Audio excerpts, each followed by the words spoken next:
Somos Teatro. Entrevista a Lide Lizán, 24 de septiembre de 1996, realizada por Héctor da Rosa. Lide Lizán fue una actriz argentina de gran trayectoria, profundamente vinculada al Teatro Nacional Cervantes y al movimiento teatral independiente. Instituto Nacional de Estudios de Teatro, martes 24 de septiembre de 1996, conversando con Lide Lizán. Lide, ¿cómo fueron tus comienzos en teatro, en el espectáculo? Bueno, mis comienzos no fueron en teatro, fueron en el arte general. De una sensibilidad bastante extrema en mi infancia y adolescente, me dediqué a escribir, a pintar, a todo lo que podía ser una disciplina. Yo vivía en la provincia, por lo tanto el teatro no estaba tan a mi alcance. Pero en cuanto pude, vine a la capital y empecé diseñando modelos. Y seguí siendo modelo de Paco Yamandreu porque era del mismo pueblo mío, 25 de Mayo. Hasta que apareció una oportunidad de ser modelo, pero en un teatro. Y pisé un escenario. Y el día que pisé un escenario supe que ahí estaba mi destino y ahí estaba mi camino, en cualquiera de las disciplinas, pero que yo tenía que estar cerca del teatro. Pasaste de diseñadora a modelo. A modelo. Y después ahí le pedí a Cacho Carcavalo, porque era el presidente Alvear, en la segunda obra, que me diera un papelito que había. Era un papel muy pequeño, pero ahí la crítica empezó a destacar esta muchacha con personalidad y con una voz rara, pero con mucho matiz teatral. De ahí me di cuenta que el tipo de repertorio que se hacía en la calle Corrientes no era lo que yo más soñaba, y pasé a integrar el grupo del Instituto de Arte Moderno en su época más gloriosa, con Marcelo Lavalle dirigiendo, y creamos el grupo que hizo Esquina Peligrosa de Priestley, y de allí salté a ser Alma Weinmiller, la protagonista de Verano y Humo, que fue realmente en Buenos Aires un suceso muy grande. No había tanta revista especializada como ahora, pero pienso que si no, realmente hubiera dado un salto a la popularidad, porque todo el mundo hablaba de Verano y Humo y sobre todo de ese personaje, Alma Weinmiller. Pero después fue repetido en el Teatro San Telmo 7 años después, y realmente es un desafío, algo que tuvo el aplauso de la crítica y el público, madurarlo aún más, ¿no es cierto? Y lo logramos, por suerte. Bueno, pero la historia empieza en el Instituto de Arte Moderno porque allí yo conocí a quien después fue mi marido y el gestor, el único gestor del Teatro San Telmo y del Grupo del Sur. Un europeo de St. Gallen, en Suiza, amante del teatro, que vino muy joven a Buenos Aires a los 21 años y se inició con la industria textil. Le fue muy bien y ya un hombre mayor, cuando me conoció, y se emocionó muchísimo viendo lo que hacíamos en el Instituto de Arte Moderno, pensó que él podía en ese momento devolverle a este país tan generoso algo de lo que le había dado, la seguridad económica. Por lo tanto, decidió arriesgar e intentar hacer un teatro de grupo, un teatro de equipo que no tuviera la ganancia de empresario, sino que lo único que pretendía era perder poco dinero, si era posible no perder. Pero durante 10 años perdió mucho dinero. Lo que no perdió es el amor al teatro. Se juntó a Luis Diego Pedreira, mientras yo hacía una temporada en Madrid con Esteban Sebernador y Analía Gadea haciendo la voz de la tórtola, y entre ellos pergeñaron esa organización que nació descentralizando el espectáculo en el barrio de San Telmo. Yo me acuerdo que el primer afiche que tuvo el Teatro San Telmo dice, y lo conservo, dice, a 2 cuadras del subte Estación Independencia, porque aunque la calle Chacabuco no es tan lejos del centro, son 10 cuadras de la Avenida de Mayo, nadie sabía dónde quedaba. Todo el mundo lo confundía con el Parque Chacabuco, porque no estaba la costumbre de ir al teatro fuera de la calle Corrientes. No es casual. Corría el año 1957. Ese año, aparte del Teatro San Telmo, se hizo la primera temporada de Caminito con Cecilio Maganes. Quiere decir que ya la semillita para descentralizar el espectáculo la sembramos entonces. Como sembramos también la semillita de la cartelera teatral para niños. El San Telmo, cuando se encontró esa sala en Chacabuco 966, era un viejo cine que había nacido como teatro. Me lo contó una vez Imperio Argentina y una vez Narciso Ibáñez Menta, que ellos habían trabajado allí. Era un teatro pequeño, tenía 250 localidades, pero tenía parrilla. Y el escenario era bastante importante, como para poder realmente soñar con hacer producciones importantes dentro de lo que es un teatro chico.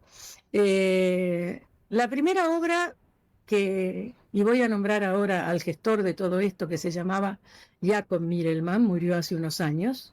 Él decidió buscar con Luis Diego Pedreira un teatro, porque decía que ningún grupo puede defenderse pagándole la ganancia al empresario. Es decir, había que tener una sala y tener continuidad para que el público fuera aumentando cada día y logrando tener confianza en ese grupo. Un espectáculo podía gustarle más, otro menos, pero todos estaban encarados con la misma seriedad, con el mismo respeto, con el mismo amor, con la misma entrega. Y decidió él mismo que había que abrir el teatro con una obra nacional. Se eligió El Herrero y el Diablo de Juan Carlos Gené, porque se habían dado muy pocas funciones en un teatrito, el Teatro de la Luna, que duró muy poco tiempo. Entonces nos pareció que el grueso del público no había visto El Herrero y el Diablo y que era una obra magnífica y que había que ponerla en escena. Como estábamos con la refacción del teatro, con la refacción, la temporada tuvo que empezar el 11 de noviembre recién. Así que, circunstancialmente, es la primera vez que en el teatro argentino hubo vacaciones pagas, porque se hicieron pocas funciones, el calor no nos permitió seguir adelante y había que tener algunos actores, por lo menos los más importantes, contratados para marzo. Se les pagó el sueldo durante las vacaciones, es decir, el seguro que tenían porque era cooperativa, para después reponer la obra en marzo. No fue un gran éxito de público, sí de crítica, fue un espectáculo magnífico, pero aquí había que llevar al público a la calle Chacabuco. La verdad que el día que tomé un taxi y dije al Teatro San Telmo, y me dijeron el de la calle Chacabuco, yo dije, bueno, por fin, ya los taxistas saben dónde queda. Claro, no había costumbre, estaba firmemente arraigada el teatro de la calle Corrientes, Claro. Y los sotanitos. Pero un teatro, fuera de la calle Corrientes no existía, realmente. Era el año 1957. Durante 13 años, el Teatro San Telmo hizo prácticamente 30 obras de su repertorio. Recuerdo mucho que también por primera vez nos acostumbramos a no poner las fotos individuales de los actores, sino escenas de las obras. Eso quería decir que con tiempo suficiente ya se tenía vestuario, escenografía, que se ensayaba el tiempo necesario, y no apurar para abrir cuanto antes por hacer boletería. Nosotros no hacíamos boletería, nosotros hacíamos teatro. ¿Qué más preguntas? A ver. Los actores llegaban sabiendo la letra, por haber Por supuesto. Y recuerdo que mi marido reunía al jefe de cada área de teatro, que tenía muy poco sueldo, pero mucho título, el jefe de área, y les preguntaba, tengo las invitaciones listas para el estreno, pero no está puesta la fecha. Por favor, ¿quién llega y quién no llega? Yo no quiero que en este teatro se postergue nunca un estreno. Ustedes me dicen, ¿cuándo creen que pueden empezar los ensayos generales? Y así era, nunca se suspendió un estreno. Siempre se estrenó el día que la invitación decía. No se improvisaba. El Teatro San Telmo estaba inscrito dentro de lo que era el movimiento independiente. El movimiento de teatro independiente, más aún. Como mi marido no tenía conocimientos de empresa, yo estaba más metida en el mundo del espectáculo. Lo hice reunir con mucha gente importante para que aprendiera de ellos.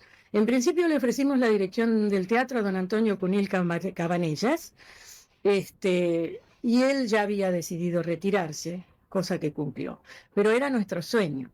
Después se le ofreció a Benami, el actor judío Jacobo Benami, y fuimos no solamente a Estados Unidos, fuimos a Filadelfia a ver El 10º hombre que ya teníamos comprada, la de Paddy Chayefsky, para ver si quería venir a dirigirla y hacer el papel del padre que él hacía en Estados Unidos con mucho éxito.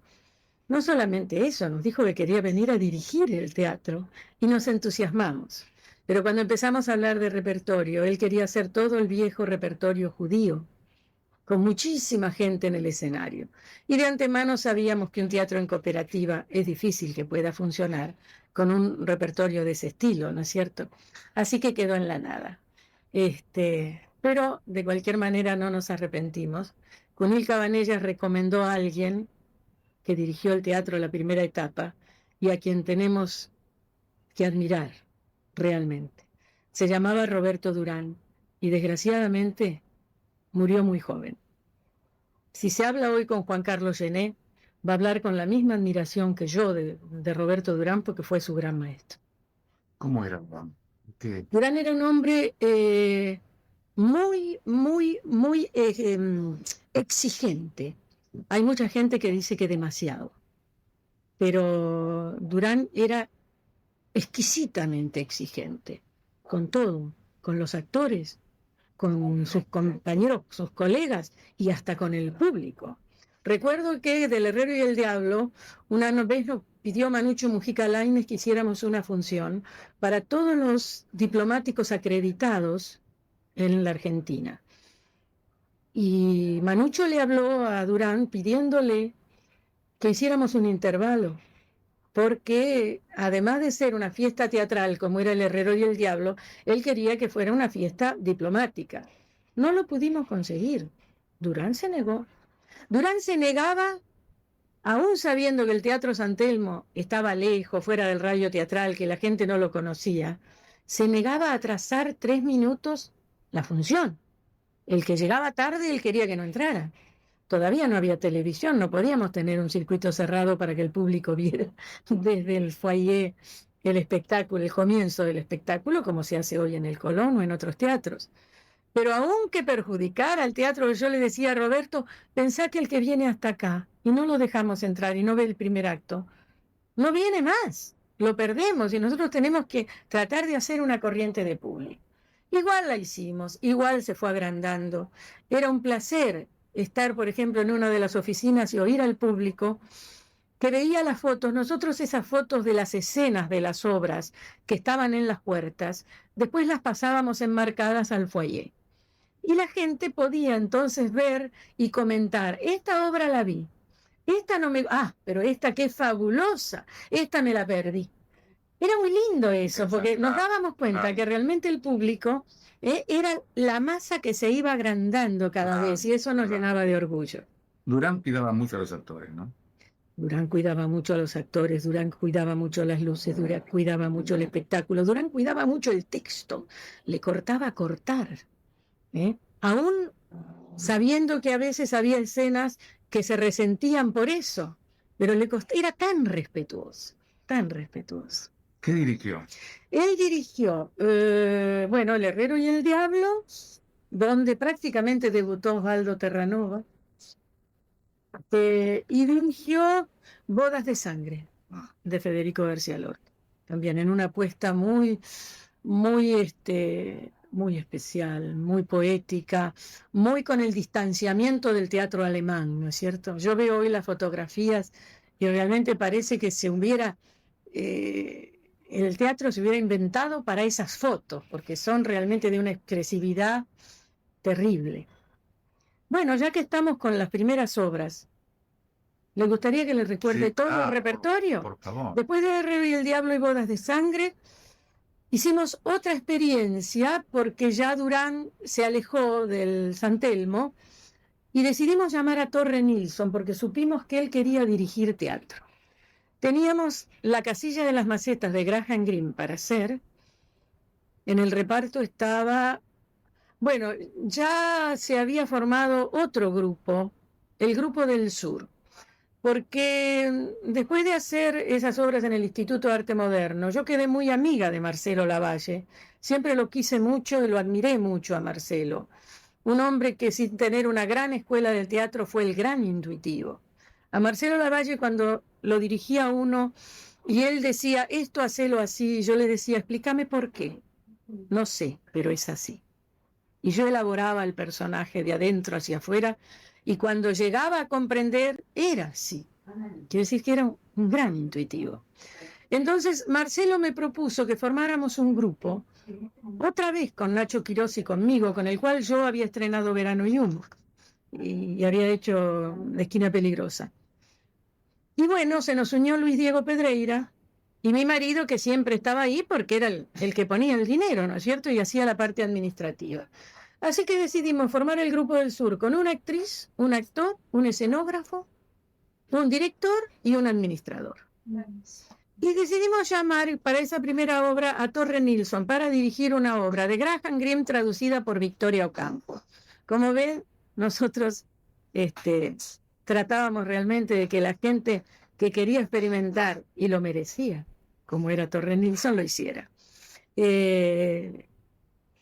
Contratamos a Lautaro Murúa y a Lidia Wilson. No recuerdo quién más estaba, pero era un buen elenco. Después de La Casilla de las Macetas, hicimos Burbujas en los Mares del Sur, de Noel Coward. Es decir, cambiamos a una comedia brillante. Fue el primer éxito prácticamente del Teatro San Telmo. Después hicimos Arlequín, servidor de dos patrones de Goldoni, que no fue tan éxito, y El Inmoralista de André Gide, otro autor interesante, que nadie había llevado al teatro. Y repetimos Verano y Humo después de 7 años y volvió a ser el gran éxito que fue en el Instituto de Arte Moderno. ¿Lo hiciste vos? Lo hice yo. El personaje se llama Alma Wine Miller y es una de las grandes mujeres de Tennessee Williams. Después hicimos una obra italiana, La Viña entre los Condenados, y ahí ya empezamos con Nacho Quirós prácticamente a hacer todos los papeles centrales, ¿no es cierto? Corazón Ardiente de John Patrick, que también hizo Ignacio Quirós. Y después quisimos hacer otra obra argentina. Citamos a Alberto Rodríguez Muñoz y estrenamos El Tango del Ángel, para la cual escribió la música Astor Piazzolla. Es la base de lo que después fue La Muerte del Ángel, El Tango del Ángel y La Milonga del Ángel. De allí hicimos Los Incendiarios de Mac Frisch, porque nosotros viajábamos muchísimo con mi marido y recorríamos Europa buscando obras.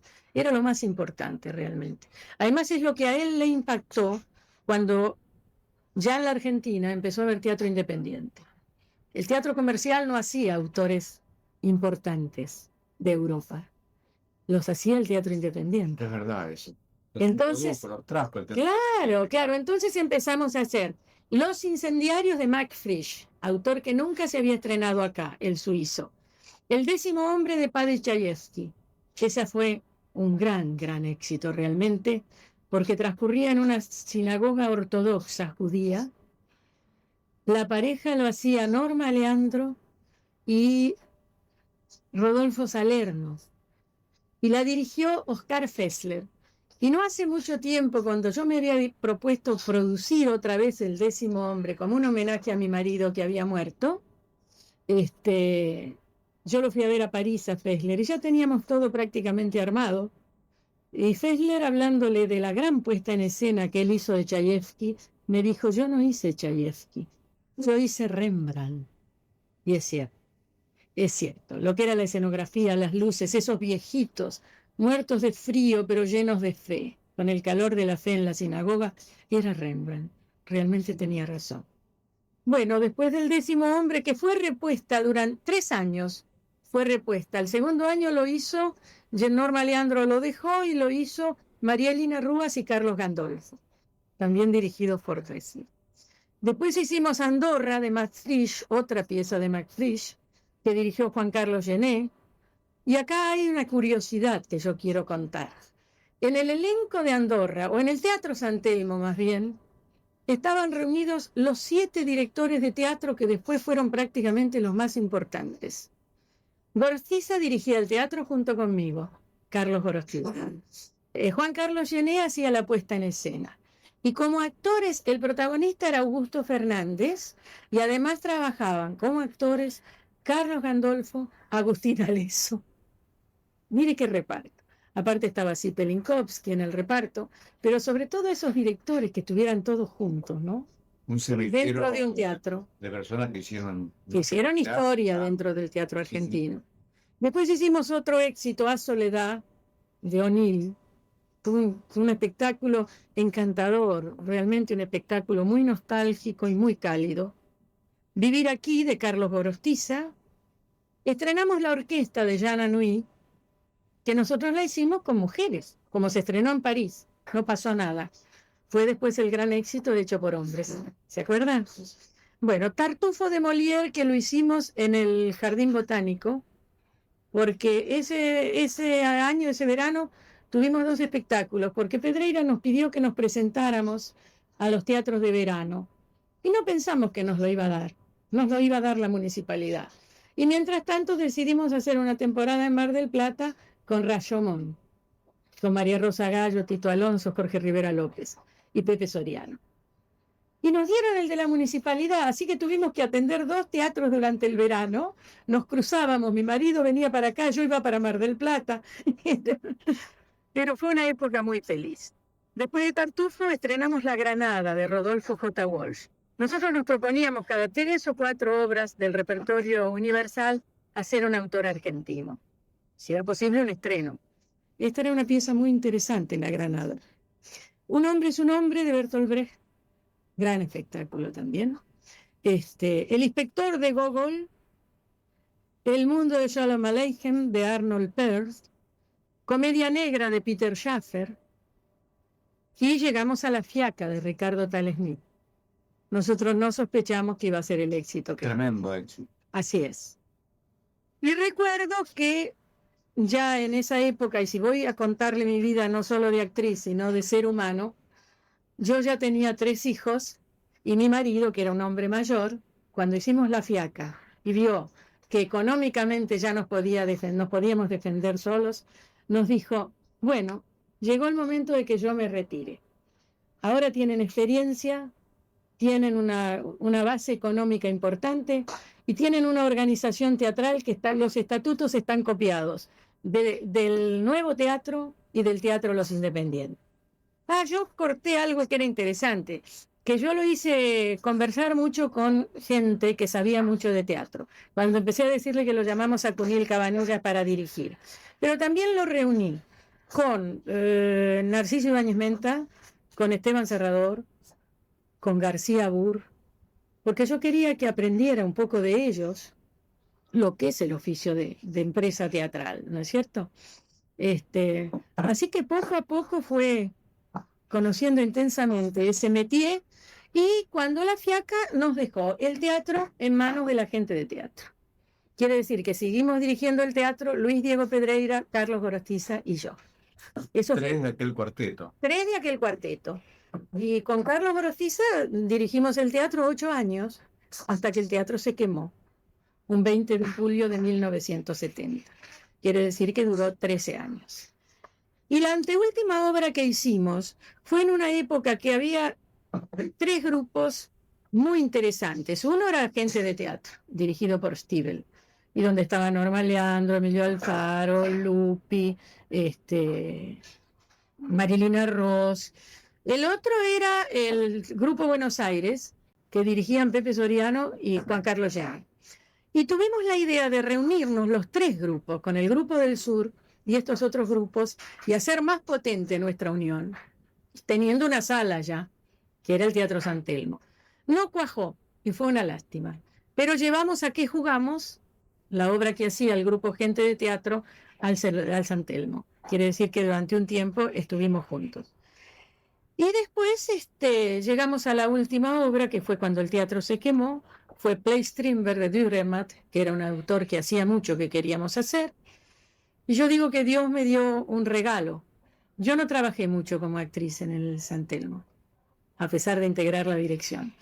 Porque si bien yo sabía que podía rendir en el escenario, no es una falta modestia, los críticos me habían puesto en ese lugar, sabía también que actrices y actores hay muchísimos en Buenos Aires, y tan buenos o mejores que yo. Cuando yo tenía la posibilidad, como en Rashomon, de que el papel principal lo quisiera hacer María Rosa Gallo, yo no dudé un momento, se lo di a ella, porque aparte de María Rosa cuidarme el papel en el escenario, yo estaba adelante, dirigiendo el teatro. Y eso sí, que no creo que haya muchas actrices capaces de sacrificar su vocación de actriz por dirigir un teatro. Y cuando a mí me dicen, pero ¿cómo? Vos no tenés esa vanidad. Y tal vez es más vanidad, porque ser el alma de un grupo teatral es muy importante. Y ser inteligente. Tanto o más que ser actriz. Y ser inteligente. Además humilde. No soy humilde, no soy humilde, soy consciente de que del teatro de equipo. Claro. Y entonces un teatro de equipo necesita quien se ocupe de la dirección. Ese era el espíritu del teatro independiente, ¿no? Claro. Y el del San Telmo estaba exacerbado, porque me acuerdo una vez que yo llegué al teatro y no habían barrido la sala entre vermú y noche. Se habían ido todos a comer. Y yo me acuerdo que llorando, porque algo algo en esa organización estaba fallando, llorando barrí la sala. Pero el público no tiene la culpa. Un día llegué y una de las acomodadoras estaba de mal humor. Yo la llamé y le dije, ¿qué le pasa, fulana? ¿Usted tiene algún problema? Cuéntemelo, por favor, si yo puedo ayudarla y solucionárselo. Si usted un día no está bien o está de mal humor, no venga, llámeme por teléfono. Pero el público no tiene la culpa de lo que le pasa.